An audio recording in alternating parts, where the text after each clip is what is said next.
গ্রহণ করেছেন, এদের দুঃখ লেগেই আছে। সাধুগুরু মহাপুরুষ যেই হোক, না হলে শাস্ত্র মিথ্যা হয়ে যাবে। কি বললেন? কৃষ্ণ ভুলি যেই জীব অনাদি বহির্মুখ, অত এব মায়া তারে দেয় সংসার দুঃখ। পরিষ্কার কথা, এই সংসারটাই দুঃখের।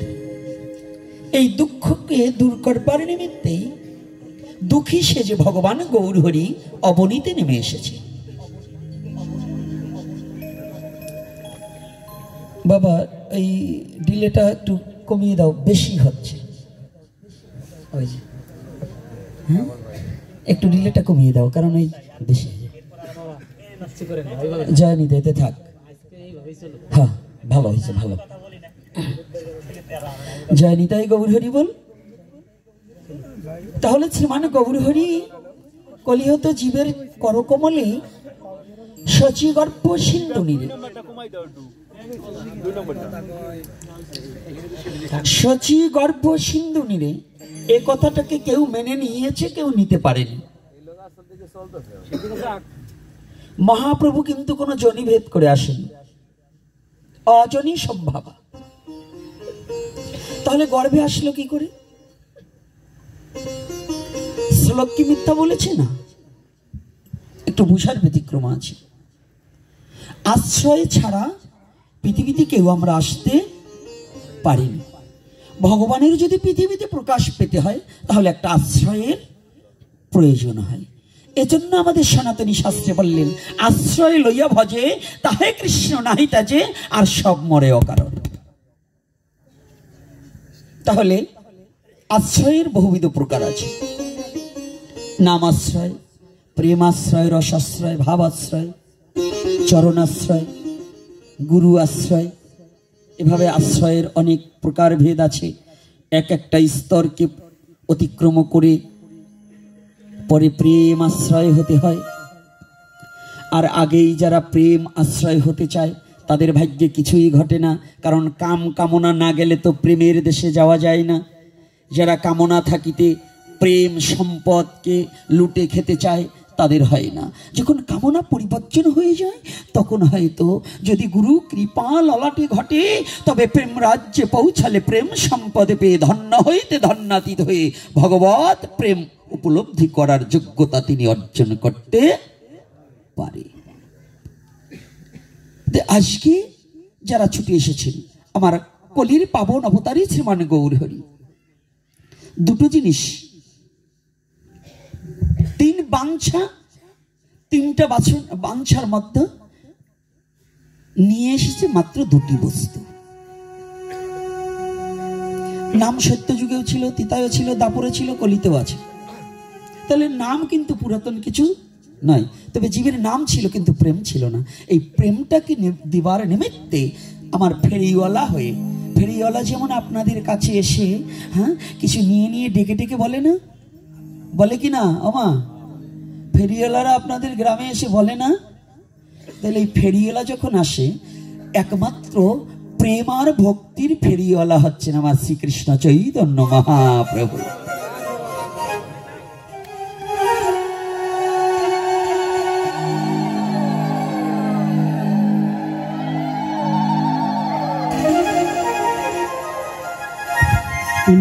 একবার দেবেন ভাগবতী, প্রেমার ভক্তি ফেরিওয়ালা। কিন্তু সবাই জগতে নাম করে, নামের উপরে জোর দিয়েছে, কিন্তু আমাদের সমাজ থেকে, আমাদের ধর্ম থেকে, আমাদের হৃদয় থেকে নাম হচ্ছে, নামের সংখ্যা বেড়ে যাচ্ছে, কিন্তু ওই যে দুটো জিনিস আমার মহাপ্রভু জগতে দিলেন, এই দুটো জিনিসই আস্তে আস্তে কমে যাচ্ছে, ভক্তি আর প্রেম। বলুন, আপনাদের জীবনে যারা নামযজ্ঞ দেখেছেন, এত নামযজ্ঞ ছিল বাবা? এখন নাম বাড়ছে, এত সাধু ছিল না? ছিল? সাধুরাও নাম করছে, হেলায় অবহেলায় এত নাম করছে। কিন্তু যে দেশে এত সাধু, এত নাম, এত নামযজ্ঞ হচ্ছে, এদেশের হিংসা নিন্দা যাচ্ছে না কেন? পরচর্চা, পরনিন্দা, হিংসা। ছেলের পিতামাতার প্রতি কোনো প্রেম নেই, পিতার পুত্রের প্রতি কোনো প্রেম নেই, মার সন্তানের প্রতি কোনো ভালোবাসা প্রেম নেই। এটার কারণ কি? পুত্র গুরুদেব দেখলে প্রণাম করছে, চরণ ধুয়ে জল খাচ্ছে, কিন্তু না, তার মা বাবা স্থূলের গুরু তার ঘরে আছে, কিন্তু সারা জীবনে এমন পুত্র আছে তার মা বাবাকে একটা প্রণাম করে না। আছে কি না? কে যুবক বাবার আছে না এরকম? আচ্ছা, তাহলে গুরু তো চারটে দেশে চারজন গুরু। তাহলে দীক্ষা যিনি দিলেন তার পা ধুয়ে জল খেলাম, কিন্তু আমার স্থূলের গুরু মূলে ভুল স্থূলে বিচারে তারে না চিনিতে পারে বৈধি অঙ্গজনা। তাহলে বৈধি অঙ্গজনা চিনবে কি করে? বৈধি অঙ্গ কাকে বলছি? যিনি ঘরের খবর না নিয়ে শুধু পরের খবর নিয়ে বেড়ায়, এরাই হচ্ছে বৈধি অঙ্গজনা। তাহলে ঘরের খবর কি? আগে স্থূলকে বিচার করতে হবে। আমার শ্রীকৃষ্ণ চৈতন্য মহাপ্রভু নিজে কি করতেন? প্রতিদিন শিক্ষাটা কোথায় একটু জানতে হবে। আজকে আমি আসার সাথে সাথে আমার এক শিক্ষক বাবা এসে বলছেন, বাবা আপনাকে নিষেধ করব না, তবে আপনি অন্য ব্যাপারে কোনো কথা বলবেন না। কোন ব্যাপারে? এখানে যতজন আছেন, এখানে আর কয়টা ভক্ত আপনাদের চরণের আশীর্বাদে আপনাদের এই মূর্খ গোপীনাথের স্টেজে এখন 2, 4, 5, 10 হাজার লোক অনবরত থাকে। তো যদি থাকে, আজ পর্যন্ত এই বাংলার মাটিতে আমি বলছি, আপনারা শিক্ষিত জন, আমার এপিসোডগুলো একটু কানে আর মনে এই দুটো এক করে শুনতে হবে। একটা মুড থাকে আমাদের কথা বলার। আলোচক যখন আলোচনা করবে, এটা আপনাদের কাছে শিখবে না। মহাপ্রভু যাহাই স্টেজে বলাবে তাহাই আমার বলতে বাধ্যতা থাকিব। কারণ মহাপ্রভু ইচ্ছা করলে আমাকে এখন প্যারালাইসিস করে পঙ্গু করে দিতে পারে, পারে কি না? এই যোগ্যতা আমার ভগবানের নেই। তাহলে তিনি যাহা বলান তাহাই আমার বলতে হবে। আমি চ্যালেঞ্জ করে বলছি, এই বাংলার মাটিতে আমার একটা এপিসোডে যদি কোনো ধর্ম নিন্দা এবং অন্য ধর্মকে হিংসা করার কথা বলা থাকে, যে শাস্তি এসে আমি তা মেনে নেব। আমার এপিসোডের মধ্যে কোনো রাজনীতি নেই, আমার কথার মধ্যে, আমার আলোচনার মধ্যে কোনো রাজনীতি কথা নয়। আমি কাকে ভোট দেবেন এটা আমি বলিনি, কার দল করবেন এটা বলিনি। শুধু আমার বলা আছে আমার সনাতনী জাতির ন্যায্য অধিকারের কথা। তাহলে আমার এপিসোড না শুনে আপনারা মন্তব্য করাটা এটা ঠিক না। সে যে হন, আগে শ্রবণ করতে হবে কথাটা কি, এটা কি আমার জাতির স্বার্থে, আমার ধর্মের স্বার্থে বলছি কিনা। আমি তো কোথাও কোনো এমন কোনো এপিসোড নেই, এখানে আবাল বৃদ্ধ বনিতা নারী পুরুষ যারা আছেন, আমার একটা এপিসোডে বলতে পারবেন আমি কোনো মুসলমান ধর্মকে নিন্দা করেছি, আমি কোনো মহাপুরুষকে নিন্দা করেছি? আমার একটাই দোষ, আমার নিজের জাতির ন্যায্য অধিকার আদায়ের জন্য যদি আমার মৃত্যুবরণ করতে হয় সেটাও করবো, তবু আমার এই কথা বলবো বলবো বলবো।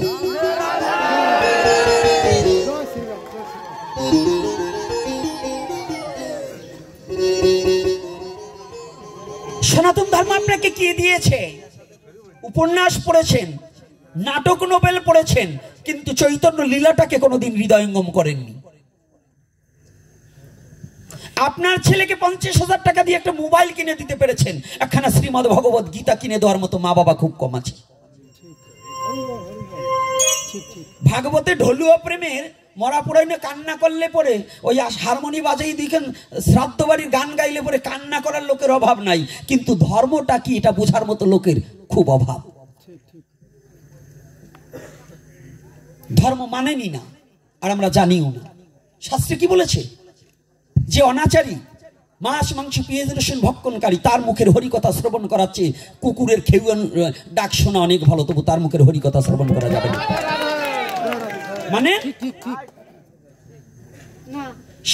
সর্পের উচ্ছিষ্ট যেমন পানের অযোগ্য, আমি যদি না দেখাতে পারি আমি নিয়ে এসেছি। সর্পের উচ্ছিষ্ট যেমন পানের অযোগ্য, তদ্রূপ অভক্তের মুখে হরিকথা শ্রবণের অযোগ্য। এগুলো কি আমরা মানি? সদাচারী আছি কয়জন? তাহলে যখন আস্তে কথা কম, তাহলে আমরা যদি এগুলো প্রতিপালন না করতে পারি তাহলে বড় লেকচার দিয়ে তো লাভ নেই। আমাদের লেকচার দিয়ে কোনো লাভ আছে? যেটা আমি করতে পারবো না সে লেকচার দেবো কেন? সনাতন ধর্মটা হচ্ছে সত্যের উপর দাঁড়িয়ে আছে। আপনারা আজকে জেনে যান। মুডটা নষ্ট হয়ে গেছে, তারপরেও কথাটা বলছি। একটা ইচ্ছা থাকে, একটা কথা বলার একটা আগ্রহ থাকে, কিন্তু ডিস্টার্বে অনেক সমস্যা হয়ে গেছে। তারপরে বলছি, একটা জিনিস আপনাদের জানতে হবে, এই সনাতন ধর্মের প্রতি যতটা আঘাত এসেছে, যতবার আঘাত এসেছে, অন্য কোনো ধর্ম হলে তার নাম পর্যন্ত থাকতো না, মুছে যেত ইতিহাসের পাতা থেকে। একমাত্র সনাতন সত্যের উপর দাঁড়িয়ে আছে বিধায় এই সনাতন আজও পৃথিবীতে আছে, থাকবে, ছিল। সনাতনকে নিঃস্ব করার মতো যোগ্যতা পৃথিবীতে কারো। তাহলে সেই ধর্মে আমি জন্মগ্রহণ করেছি। ঠাকুর রামকৃষ্ণ পরমহংসদেব বললেন, যিনি সত্যকে ধরে আছে তিনি ভগবানের কোলে শুয়ে আছে।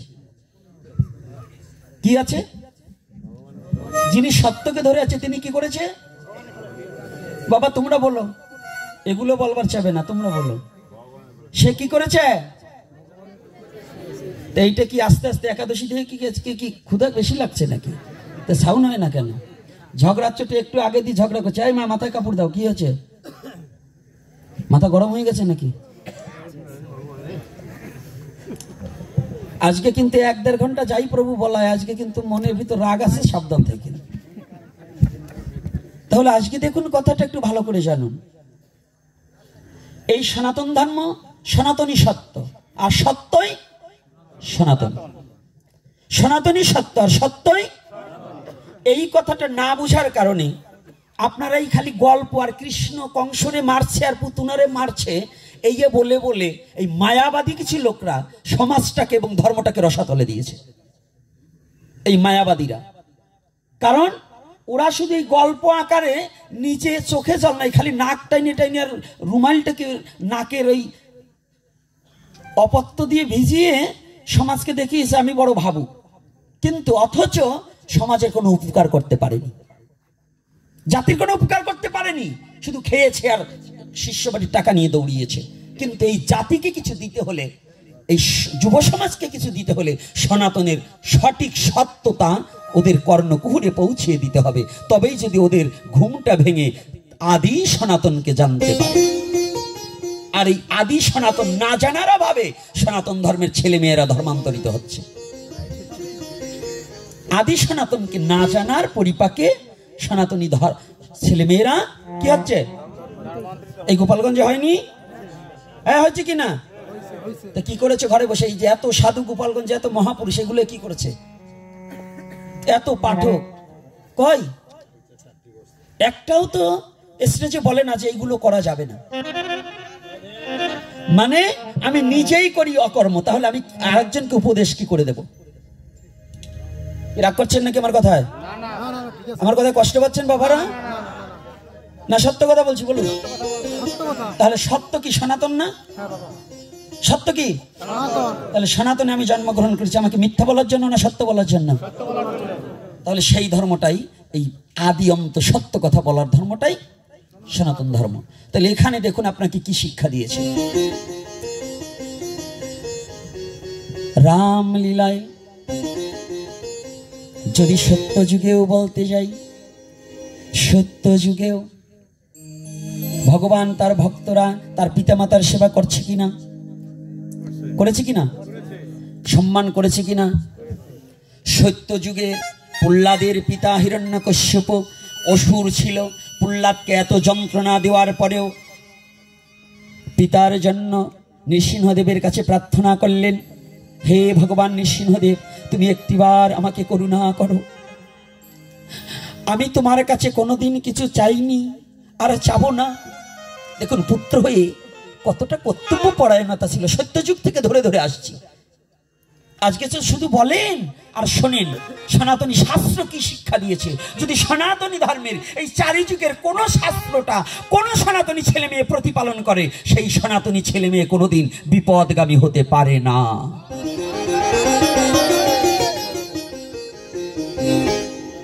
সঞ্জিত এদিকে এসে বসো, সঞ্জিত সামনে এসে বসো।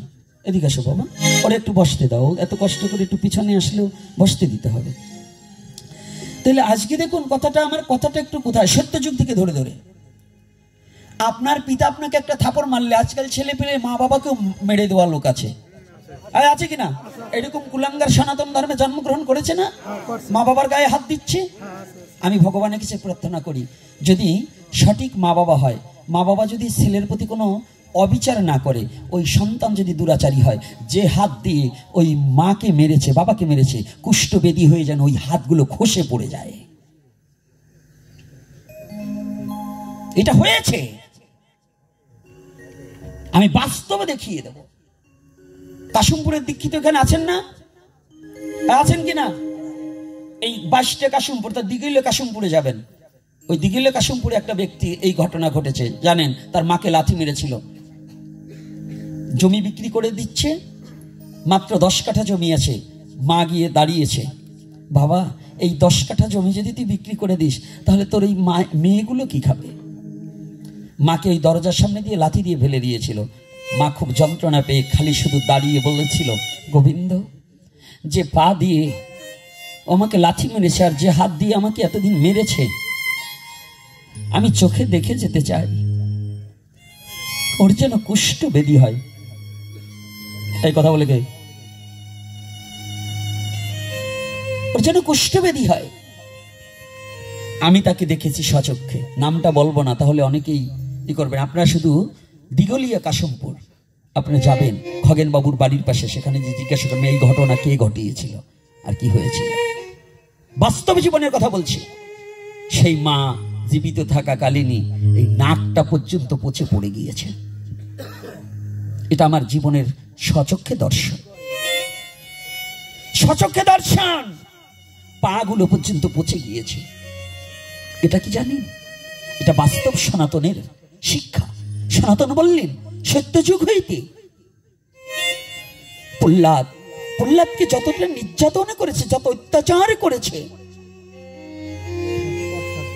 যখন ভগবান আর সইতে না পড়ে পূর্বের কথার সূত্র ধরে, যখন ভগবান নিজে নৃসিংহদেব তার হাঁটুর উপরে রেখে, যখনই হিরণ্যকশ্যপের হৃদয়খানা নখ দ্বারা চূর্ণ বিচন্ন করে যখন নারীগুলো চিবাচ্ছিলেন আর প্রহ্লাদকে কাছে ডেকে যখন আদর করেছিলেন, ভগবান সেদিন বলেছিলেন, নৃসিংহদেব, প্রহ্লাদ, তুমি তো কোনোদিন তোমার জন্য কিছু আমার কাছে চাওনি, আজকে তুমি প্রাণে ভরে চেয়ে নাও, আমি তোমাকে দেব, তুমি প্রাণ খুলে আমার কাছে চাও। প্রহ্লাদ কাঁদছে। প্রহ্লাদ, তুমি কাঁদছো কেন বাবা? ভগবান, আমি তোমার কাছে কি চাইবো? এ জগতে চাইবার আগেই তো তুমি আমাকে সব কিছু দানে করে দিয়েছো, উজাড়ে করে তুমি আমাকে দিয়েছো। তোমার কাছে চাইবার মতো তো জগতে আমার কিছু নেই।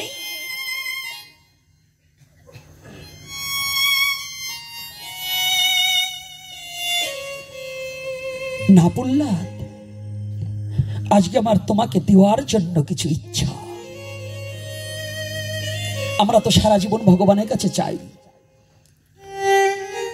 আর প্রহ্লাদ কিছু চাইনি, আজকে ভগবান দানের দুয়ার খুলে দিয়েছে, তুমি কিছু চাও। কেমন পুত্র, এত নির্যাতন তপ্ত তৈলের মধ্যে ফেলে দিলেন, মত্ত হাতির পায়ের নিচে ফেলে দিলেন, পাষাণে বেঁধে সাগরে ফেলে দিলেন, বিষ পর্যন্ত তাকে পান করালেন, বিষ পর্যন্ত অমৃত হয়ে গেল। সেই পুত্র করজোরে ভগবানের কাছে বলছে, প্রভু, তুমি যখন ইচ্ছা করেছো আমাকে কিছু দেবে, তাহলে আমাকে নয়, যে ব্যক্তির দেহখানা চূর্ণ বিচন্ন করে হৃদয়ে খানা চিরে যে নারীখানা তোমার বদনে দিয়েছি বৎস, তুমিও যদি জগদীশ্বর জগতে পিতা হয়ে থাকো, কিন্তু ওই ব্যক্তিকে আশ্রয় করিয়া জগতে তুমি আমাকে পাঠিয়েছ। প্রভু হে,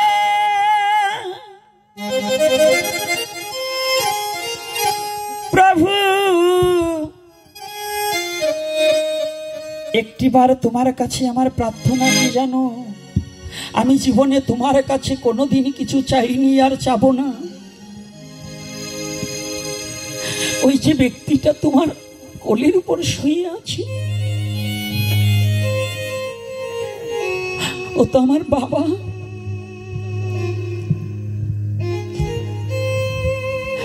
আমার বাবা জীবনে তোমাকে কোনোদিন ডাকার মতো ডাকতে পারেনি, কোনোদিন তোমাকে ভালোবাসতে পারেনি।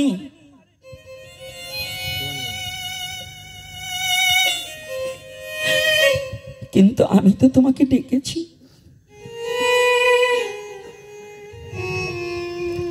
আমি তোমাকে কোনোদিন ভালোবাসতে নাও পারলে তুমি যে আমাকে ভালোবাসো আমি জেনেছি। তবে একটা কথা কি জানো প্রভু, যে ব্যক্তিটা তোমার কোলে শুয়ে আছে না, নিথর দেহটা পড়ে আছে, তুমি কথা দাও ওই ব্যক্তির প্রাণ পাখি যখন এই খাঁচা ছেড়ে চলে গিয়েছে, আমি পুত্র হয়ে তোমার কাছে প্রার্থনা করি, তুমি আমাকে কথা দাও, তুমি আমার বাবাকে তোমার চরণ ছাড়া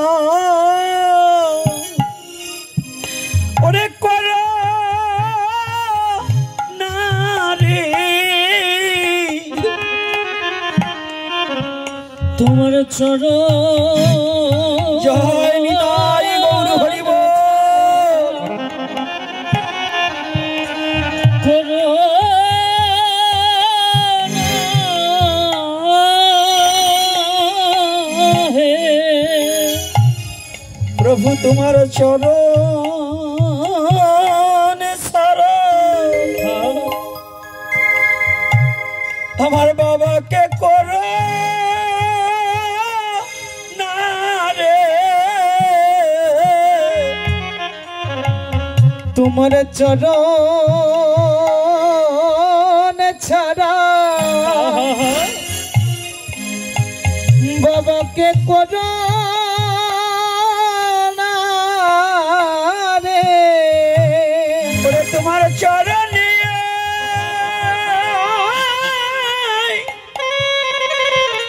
আমি প্রার্থনা জানা, তুমি তাকে চরণ ছাড়া করো না রে। তোমার ওই চরণে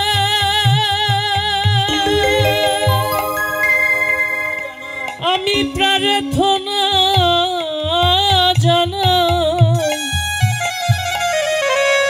গোবিন্দ তোমার চরণ ছাড়া করো না রে। করো না রে। কথা দাও, পিতা পুত্রের কত প্রেম, কত ভালোবাসা, এত যন্ত্রণার পরেও গুপ্তভাবে পিতার প্রতি কত শ্রদ্ধা।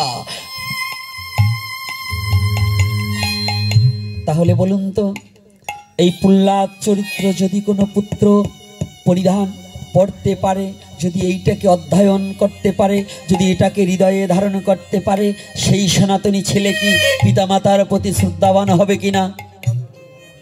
এই হবে কিনা? এটা কোন যুগে? সত্য যুগে। নৃসিংহ অবতার কিন্তু সত্য যুগে, 10 অবতারের মধ্যে বেশিরভাগই সত্য যুগে। এইবার আসুন ত্রেতা যুগ।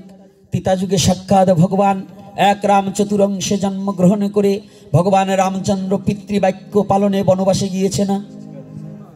গিয়েছে কিনা? আমাদের ছেলেমেয়েরা কি মা বাবার জন্য একটু কি কষ্ট স্বীকার করতে পারে? এখন পারে? কি করে? প্রেম নেই, ভালোবাসা নেই, ভক্তি নেই। যদি যে তাই থাকতো তাহলে নিজের স্বধর্ম মা বাবাকে পরিত্যাগ করে ধর্মান্তরিত হওয়ার কথা ছিল না। ভগবান হয়ে পিতার বাক্য প্রতিপালন করবার নিমিত্তে বনবাসে 1টা বছর নয়, কত বছর? 14টা বছর কাটালেন। বলুন আমাদের সমাজে কোন ছেলে আছে, কোন ছেলে আছে মা বাবার জন্য নিজের সুখকে বিসর্জন দেবে? কয়জন ছেলে আছে গো? লাখে না মিলিল 1 লক্ষ পুত্রদের মধ্যে মিলছে না। তাহলে কি কথাটা কষ্ট হচ্ছে নাকি? আলোচনা এখানে করবো না, ছেড়ে দেবো? হ্যাঁ, এখানে আলোচনা শোনা যায় তো? আবার যেন পথ দিয়ে যাবার সময় বলেন না গুরুদেব গোসাই গোপীনাথ আসলো, ভাগবতীয় কথা তো বললো না। এগুলো কি আমার বাবার কথা বলছি? হ্যাঁ, ভাগবত কি? আর না গৃহে রব, জলে ডুবি আমার দুরাচার ঘরে না হিরব, এইগুলো বুঝি ভাগবত না? ভাগবত তা কাহাকে বলছে? যাহা শ্রবণ করিলে নিজের ভিতরের বদ বুদ্ধি দ্রবীভূত হয়ে শুদ্ধ প্রেম ভক্তি হৃদয় হয়, তাহাকে ভাগবত বলা হয়। ভাগবতের ওই 18,000 শ্লোকই ভাগবত না। আদ্যাবধি সেই লীলা করে গোরা রায়, কোন কোন ভাগ্যবান তাহা দেখিবারে পায়।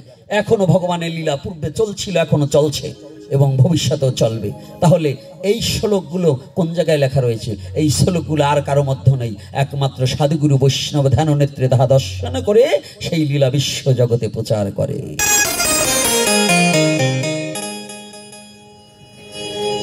তাহলে ভগবান রামচন্দ্র পিতৃবাক্য পালনে কত বছরের? 14 বছর। আমরা 1 বছর বনবাসে কাটাতে পারবো? হ্যাঁ, তো এত শিক্ষিত করে কি হয়েছে? এই শিক্ষিত গরুর দলই তো আর সমাজ বেশি নষ্ট করতেছে।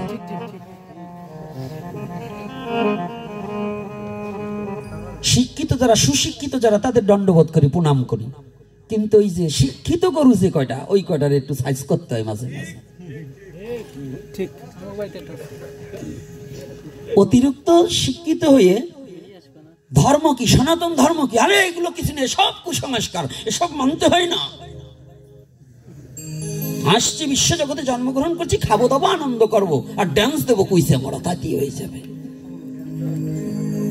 কারণ এই যে কিছু শিক্ষিত গদ্যপের দল, এবারও দুর্গা পূজায় এত দুর্যোগ গেছে, এগুলো ড্যান্স বন্ধ হয় নাই, সেমড়িয়ে নিয়ে নাচানো শুরু করছে।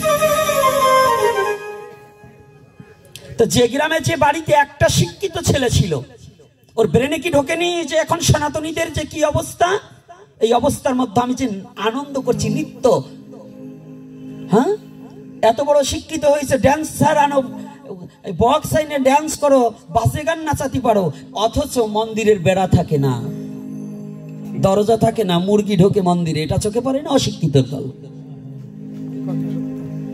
কি কষ্ট পাচ্ছেন নাকি? এরকম হয় কিনা বলুন? এরকম হচ্ছে কিনা? তাহলে এগুলো কি শিক্ষিত আমি বলবো? ওরা শিক্ষিত কিন্তু সুশিক্ষিত নয়। শিক্ষিত আর সুশিক্ষিত আলাদা। সুশিক্ষিত যেজন, তার দ্বারা সমাজের, জাতির, ধর্মের, বংশের, নিজের পরিবারের সমস্ত উন্নত হবে, কোনো অবনতি হবে। আর যাদের দ্বারা ডক্টরেট করুক, আমার কি আসে যায়, কিন্তু তার কোনো বেঈমানি করা লোক আছে না? নিজের ধর্মটাকে জানে না, বোঝে না, নিজের ধর্মটাকে আরো যাতে কলুষিত হয় এই ব্যবস্থা করে, এটাকে কি শিক্ষিত বলেন না শিক্ষিত গাধা বলেন? কোনটা?